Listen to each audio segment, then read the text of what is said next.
C-17 made its first flight in September of 1991. Since then, the aircraft has set over 30 world records, including payload to altitude, time to climb, and the longest airdrop mission in history. The new age design includes a modern, computerized glass cockpit, heads-up displays at both pilot stations, and an advanced cargo handling system allowing it to operate with a crew half the size of similar cargo aircraft.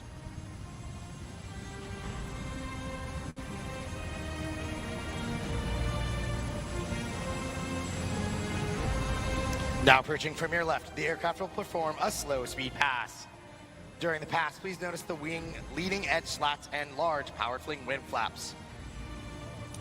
These devices literally change the shape of the wing and are key to its low final approach speed, enabling this aircraft to land and stop in very short distances.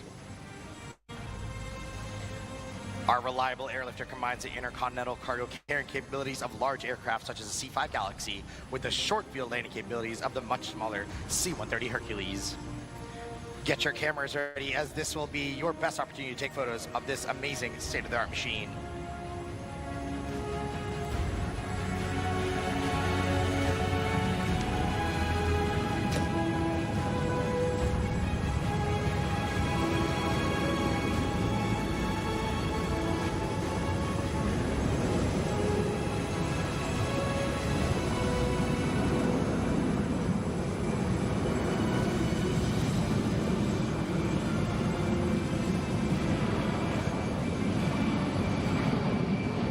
The C-17 is powered by 4 Pratt & Whitney F-117 engines. Each engine delivers over 40,000 pounds of thrust. This amount of thrust allows the Globemaster III to carry over 170,000 pounds of cargo for an outstanding range of over 2,400 nautical miles without utilizing air-to-air refueling. The C-17 is also unique in the fact that it is the only aircraft in the world capable of deploying thrust reversers in flight, allowing us to achieve descent rates of 15 to 20,000 feet per minute and rapidly stow and slow in flight in a matter of seconds.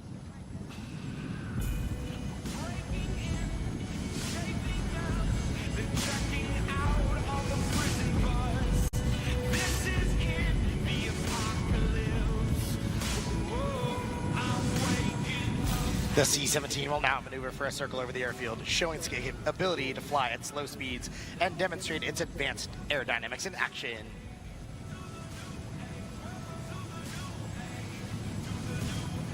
The aircraft uses a quadruple redundant fly-by-wire system for the operation of flight controls. This combined with 4 separate flight control computers, each capable of controlling the entire system independently. The system is designed to optimize the capabilities of C-17, yet maintain enough redundancy to protect against a wide variety of failure conditions.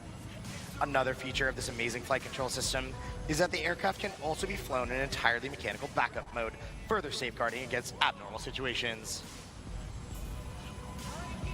As the aircraft approaches from your right, notice the upturned wingtips or winglets. These decrease aerodynamic drag and increase fuel economy. Giving you a better idea of the aircraft's overall size, the winglets are nearly 9 feet tall.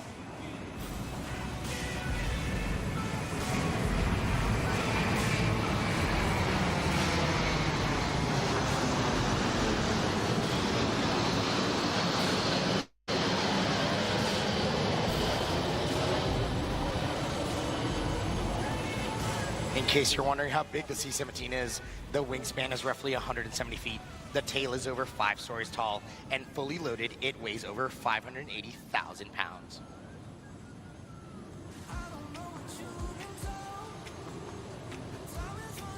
Now, none of our flying in the Air Force would be possible without our maintainers and flying crew chiefs. The chiefs we have on our team today are Staff Sergeant Brendan Simmons and Senior Airman Juliet Motzinger. As you can see, the C-17 is extremely maneuverable at both high and low speeds, making it easy to operate in any tactical situation.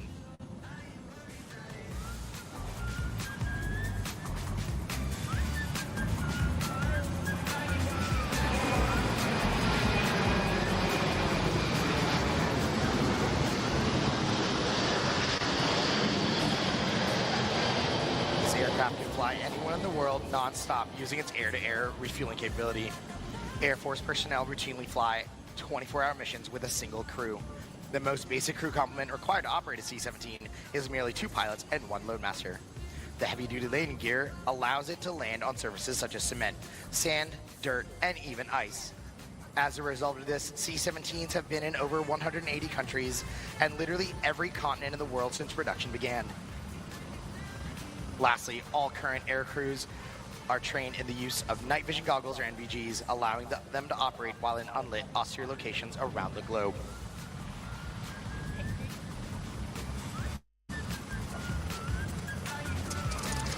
Those of us in the military could not do what we do without support of our friends and families. To our families and friends on the team, and all family and friends of our United States military, we extend a heartfelt thank you for your everlasting and unconditional love and support.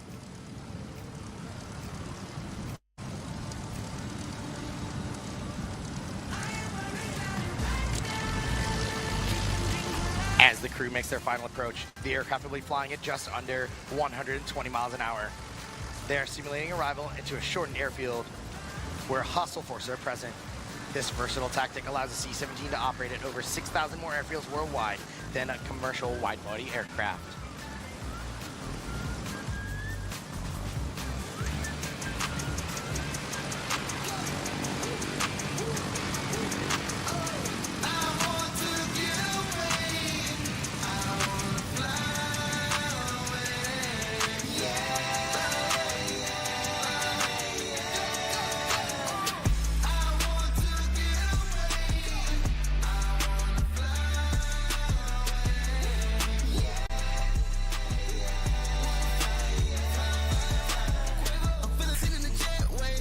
Now the crew will demonstrate the very short landing distance of the steadfast airlifter using just over 1,000 feet of runway to bring the aircraft to a complete stop.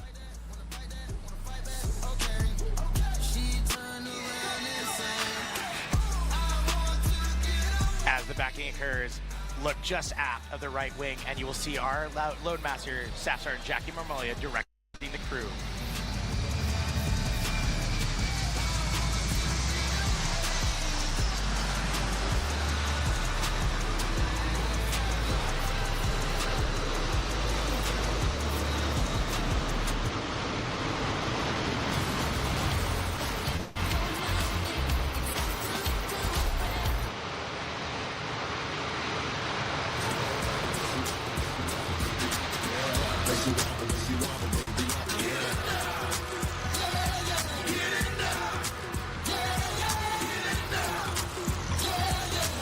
The C-17 is currently demonstrating its ability to back under its own power, which gives it increased maneuverability while offloading cargo, and the capability to operate at smaller, unsupported airfields.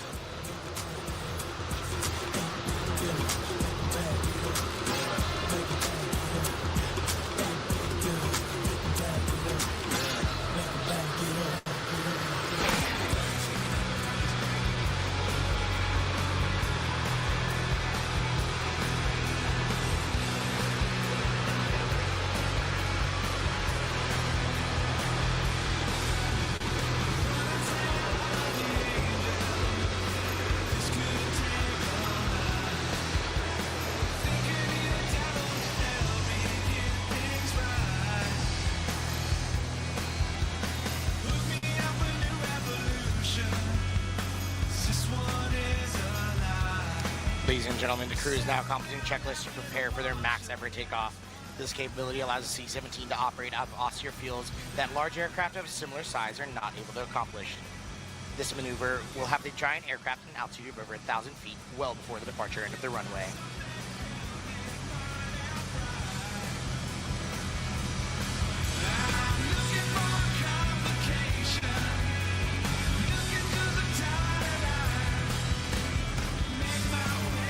With this max angle climb, it will demonstrate its impressive power and the ability to depart the airport where enemy resistance is expected. The departure climb angle that you'll see is over 20 degrees nose up.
C-17 was designed with maintenance support personnel in mind, so it takes less time and fewer people to keep it flying.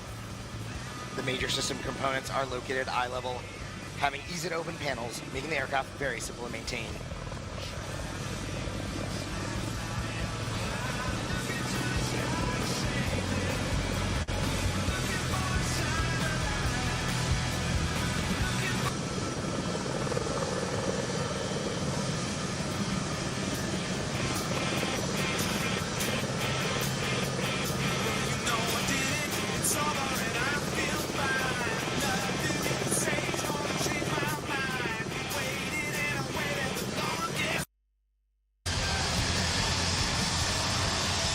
Ladies and gentlemen, give it up for your C-17 East Coast Demo Team!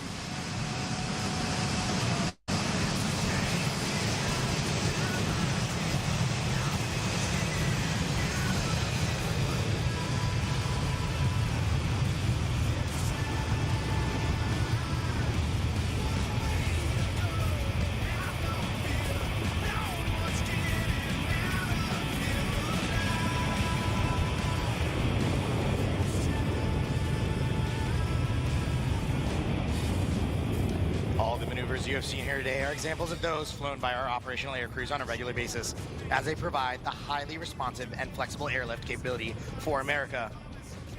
Ladies and gentlemen, this concludes today's demonstration. On behalf of the men and women of the United States Air Force, Air Mobility Command, and Joint Base Charleston, we thank you for being with us today. And we hope you enjoyed this brief look at the C-17 Globemaster III, the United States Air Force's core airlifter and workhorse, which will continue to provide rapid global mobility for America today, tomorrow, and well into the 21st century. Back to you guys.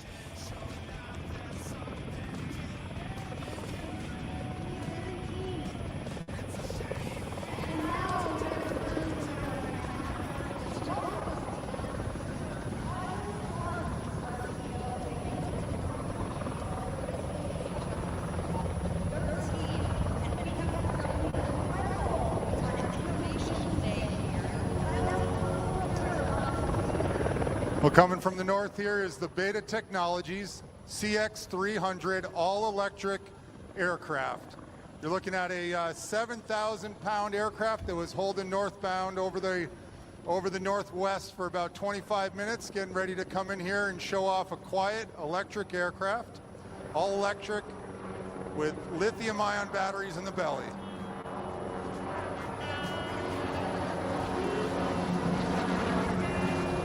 Up in the air there is Chris Caputo, call sign Pooter. He's a former F-16 and A-10 driver. He flew for Delta before we recruited him to come to Beta and run our flight school.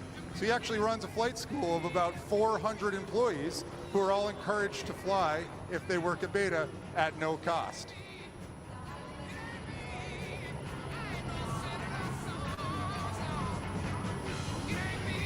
Yeah, the aircraft tail number you'll see is 336 Mike Romeo in honor of Martine Rothblatt, whose daughter had a terminal health condition, and she founded a company that created organs ultimately.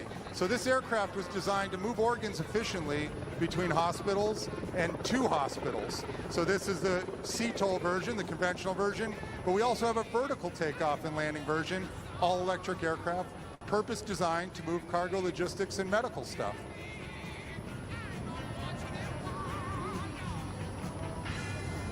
Conventional takeoff and landing. So this aircraft goes airport to airport. Its little sister goes helipad to helipad, all electric.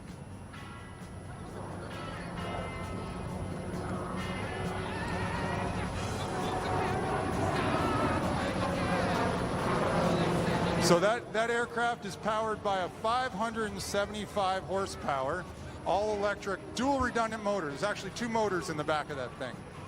It's got about 250 kilowatt hours of electricity or energy storage on board. And here's the fascinating thing. This whole routine will cost about $2.40 of electricity. $2.40 to do this demonstration for you.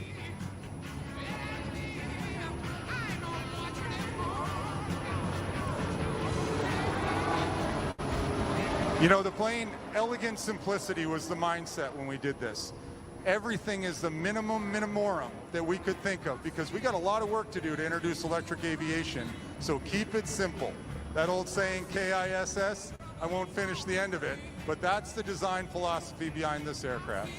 Kyle, we have the opportunity to see this fly, but what if I want to see it up close and personal? Is there any opportunity while we are here at EAA Airventure? For sure.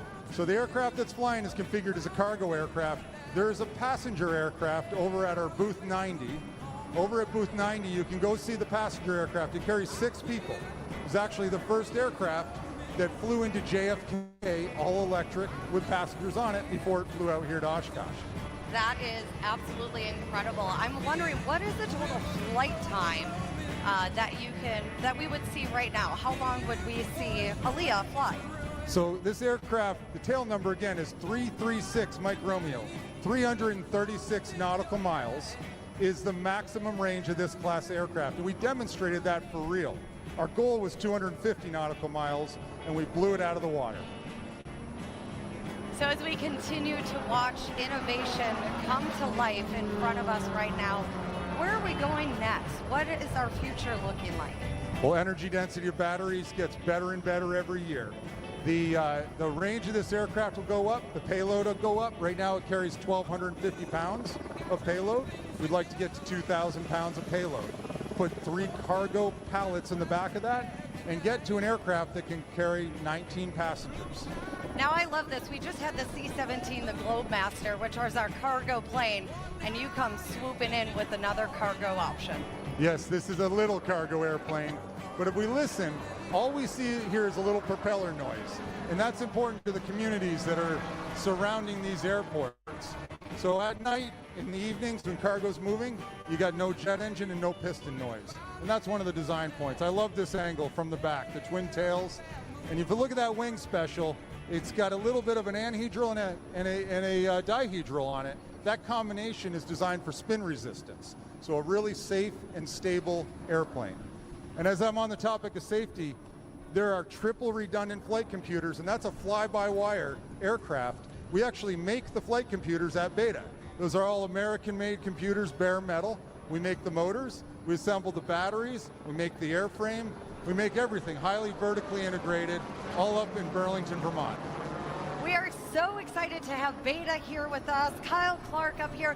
Now I know people are wanting to know more information than what we just shared. Where can we go? So you can head over to our booth 90. You can follow us at beta.aircraft on Instagram, where they'll be telling the story, especially the story of today, where you'll see in-cockpit video, or beta.team, because we're a team of aviators. Beta, BETA.team is our website, and there you can go to buy an electric motor, maybe for your experimental airplane. Bringing innovation and efficiencies here to EAA Airventure right now, as I think. Hey, where's that going, Brittany? Where is that going? You know what's really neat? It was circling for a while. It came here, did the air show, and it's off to another airport. See ya. Again, Kyle Clark, thank you so much. Please go visit the CEO of Beta Technologies. Check out Alia along with the passenger plane. Again, booth 90. Thank you so much for being here. Thank you, Innovation Brittany. Day. It is our pleasure and honor to be here.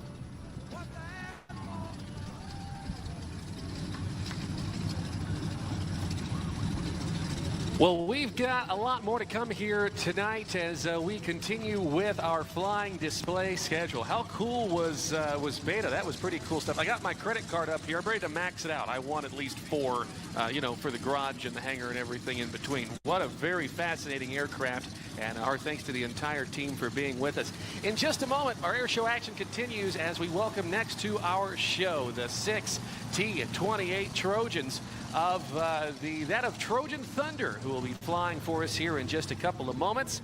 Skip Stewart getting ready as well in Prometheus, the U.S. Air Force Academy glider demonstration, and still to come to cap things off here this afternoon from the United States Marine Corps, the F-35B Lightning II, in today's full tactical demonstration of that aircraft. Lunar Sawyer, we are continuing to count down the time to the arrival of these big burly warbirds known as the T-28s. That is right, Luke. Now, we've had a mighty quiet weather day today, but Trojan Thunder is getting ready to bring in the thunder and noise that we've been waiting for all day with those 6 big piston-driven aircraft. Now, it's going to sound